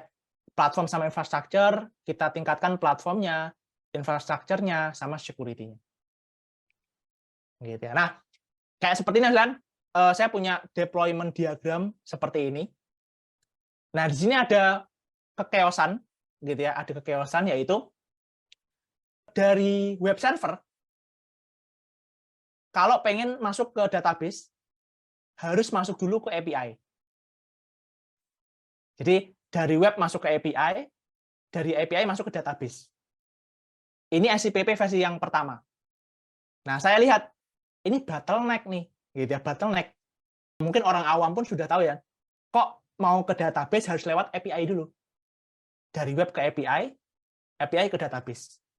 Nih, jadi harusnya kan dari web langsung ke database aja kan. Kecuali ya kayak aplikasi eksternal Polri, gitu ya, BRI, Asabri, KTP itu masuk ke sini oke, ke API karena dia fungsinya untuk API. Aplikasi di internal Polri masuk ke sini itu juga API. Tapi web server ini untuk pengguna. Nah, pengguna itu saya pengen dong lihat foto saya, masuk dulu ke API, baru ke storage. Saya pengen dong lihat history jabatan saya dari web server, di enter, masuk ke API, baru ke database. Akhirnya ternyata benar, dari seluruh permintaan, 14 juta permintaan request data, itu 10.000-nya dari internal aplikasi itu sendiri. Gitu ya. Kalau yang 4 juta, dia dari luar. 10 jutanya itu dari dalam aplikasi itu sendiri. Muter tadi, dia muter. Gitu ya. Dari web ke API. Baru ke database. Dari web ke API, baru ke storage. Nah, akhirnya dari sana saya rombak arsitekturnya, plus saya siapkan mekanisme load balancer di sini. Yaitu menggunakan horizontal scaling. Nih, jadi kalau misalkan dengar load balancer, kemudian dengar juga istilah node, master replika, itu biasanya penerapan untuk horizontal scale. Horizontal scaling. Nih, gitu ya. Jadi saya pisah. Kalau dari web server, pengen akses data, langsung aja masuk ke sini, ke database, pengen ke storage, masuk ke sini. Gitu ya. Dari eksternal, itu baru. Dari eksternal, masuk dulu ke load balancer, nanti masuk dulu masternya mana, replikanya mana, di failover pakai patroni. Internal, itu ngakses BOS misalnya. BOS itu juga ngakses SIPP untuk data Babin Kamtipmas. BOS di sini, masuk dulu ke load balancer, nanti dipilih sama patroni, kita ngambil di node ke-3. Nah, itu mekanismenya. Nah, Mas Karno kok nggak bikin horizontal scaling di database, Mas? Karena dulu yang bikin chaos SIPP adalah di API-nya. Karena SIPP itu sumber informasi personel Polri-nya. Gitu ya. Makanya di sana butuh kuat di API server. Gitu ya. Makanya saya pasang horizontal scaling di sana, di API servernya. Gitu ya. Ini spesifikasi infrastruktur untuk SIPP kan sama API servernya ada 3. Ada load balancer, ada storage, database server, web server. Nah, ini speknya. Gitu ya. Terus platform saya tingkatkan gitu ya, versinya jadi versi 7 misalnya, sebelumnya versi 5 udah. Versi 5. Saya update menjadi versi 7 pakai Laravel versi 7. Gitu ya. Terus saya pasang beberapa mekanisme security gitu ya. Ini sempat saya sampaikan juga di kelas saya yang sebelumnya di 5 tren serangan aplikasi web. Kita pasang PDO gitu ya. Dan escape variable. Biar apa Mas Karno? Biar nggak kena SQL injection. Kita pasang CSRF protection. Biar nggak kena serangan cross-site request forgery. Terus enkripsinya saya pakai bcrypt. Bukan pakai MD5. Kalau MD5 itu wah udah sama sekali nggak aman udah. Karena MD5 itu dia mekanismenya double way hashing. Gitu ya. Jadi bisa di-encrypt, nanti di-decrypt lagi bisa. Nah, kalau bcrypt dia pakai one way hashing. Jadi setelah di-encrypt itu nggak bisa di-decrypt lagi. Gitu ya, itu bcrypt.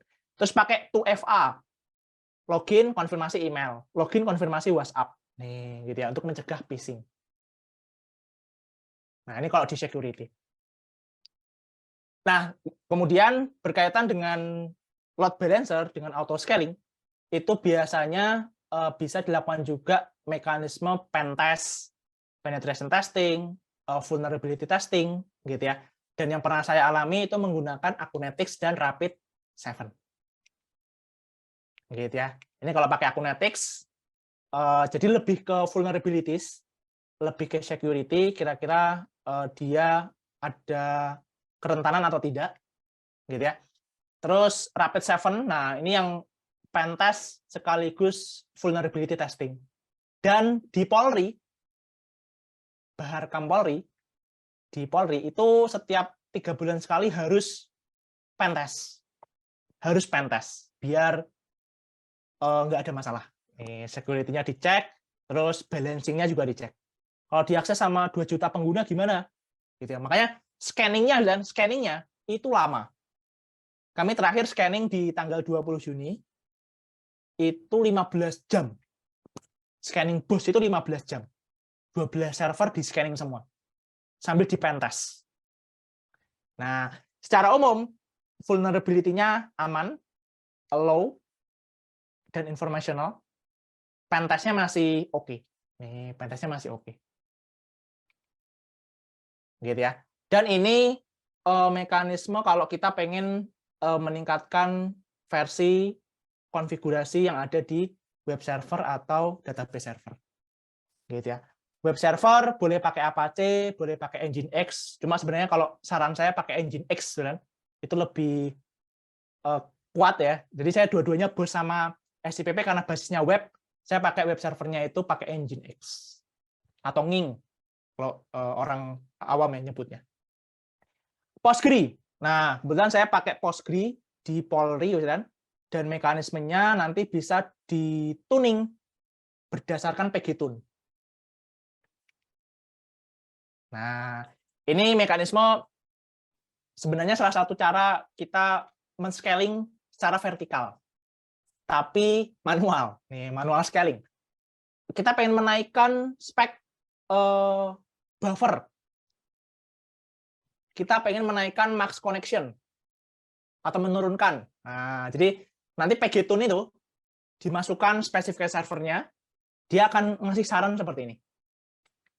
Gitu. Ini adalah vertical scaling yang paling optimal untuk Postgre. Gitu ya, untuk Postgre. Nah, kita pentest, kita cek kecepatannya, kan? Itu bisa dengan menggunakan GT Matrix. Nih, kalau misalnya pernah dengar ya, kan? Mekanisme GT Matrix itu untuk ngecek kira-kira nilai speed kita berapa. Kalau diterpa dengan beberapa akses, apakah cepat atau enggak, gitu ya. Saya cek ilmukomputer.com, itu pace speed-nya A, yield slow core-nya B. Gitu ya. Ini untuk ngecek kecepatan dan reliable dari websitenya. Gitu ya, dia kuat atau tidak. Nah, that's all secara umum itu, mungkin dari saya untuk materi hari ini. Jadi, tadi kita sudah belajar bareng-bareng, kan? Tentang pengenalan Linux, terus cloud computing, kemudian bagaimana menerapkan 3 pola ini, gitu ya, di server Linux kita berbasis cloud. Ada vertical scaling, horizontal scaling, dan juga predictive scaling.